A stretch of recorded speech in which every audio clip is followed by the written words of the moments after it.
चटगांव बनेगा बांग्लादेश का बलूचिस्तान। चटगांव की चेतावनी ये सिर्फ आग नहीं, ज्वालामुखी है।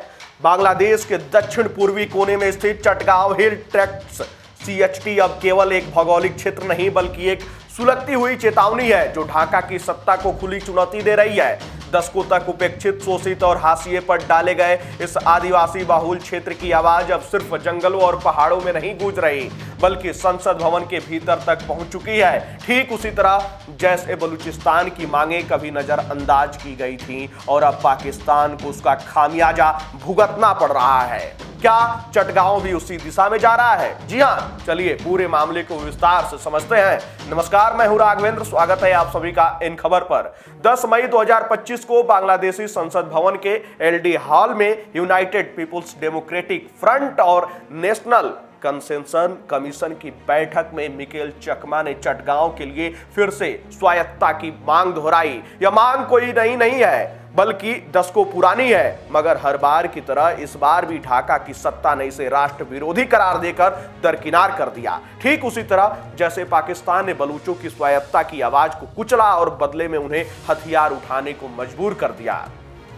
चटगांव की आग केवल उपेक्षा से नहीं भड़की, उसे हवा दी गई योजनाबद्ध बंगाली बसाहट से। यह ठीक वैसा ही प्रयोग है जैसा चीन ने तिब्बत और सिंजियांग में किया। जनसंख्या के जरिए पहचान को मिटाने की कोशिश। 12 मई को रंगामाटी में बंगाली प्रवासियों की रैली में काजी मुजीबुर रहमान जैसे नेताओं ने भड़काऊ भाषण इस टकराव को खुले तौर पर उगलते हैं। जब कोई नेता कहता है हमारी न भाषा मिलती है, न शरीर, न खान पान, हमें तो बहुत पहले इन पर आजादी की लड़ाई छेड़ देनी चाहिए थी, तो सवाल सिर्फ सांस्कृतिक भिन्नता का नहीं रह जाता, यह सीधा सामाजिक युद्ध का ऐलान बन जाता है। वहीं बलूचिस्तान और चटगांव के हालात में चौंकाने वाली समानता है। दोनों इलाकों में भरपूर प्राकृतिक संसाधन हैं, खनिज, जंगल, जल स्रोत और जैव विविधता। दोनों ही स्थानों की आदिवासी पहचान को बाहरी आबादी से कुचलने की कोशिश की गई। वहीं दोनों ही क्षेत्रों में मांग उठी स्वायत्तता की और दोनों ही जगह सत्ता ने उन्हें संप्रभुता का खतरा बताकर खारिज कर दिया। नतीजा क्या हुआ? बलूचिस्तान हथियारबंद विद्रोह का गढ़ बन चुका है। क्या अब बांग्लादेश को भी उसी रास्ते की कीमत चुकानी होगी? प्रधानमंत्री यूनुस की सरकार इस समय चीन की गोद में बैठकर भारत विरोधी बयानबाजी और कट्टर इस्लामी वोट बैंक को साधने में मशगूल है, लेकिन अपने ही देश के अंदर सुलगती इस चिंगारी को नजरअंदाज करना एक आत्मघाती भूल साबित हो सकती है। चटगांव अब सिर्फ एक क्षेत्रीय असंतोष नहीं बल्कि एक राजनीतिक विस्फोट की भूमिका में है। यूनुस सरकार को यह समझना होगा कि अंतर्राष्ट्रीय कूटनीति में ताकत आंतरिक स्थिरता से आती है, न कि भाषणों से। बलूचिस्तान में पाकिस्तान की सेना और सत्ता की नाकामी को पूरी दुनिया ने देखा है।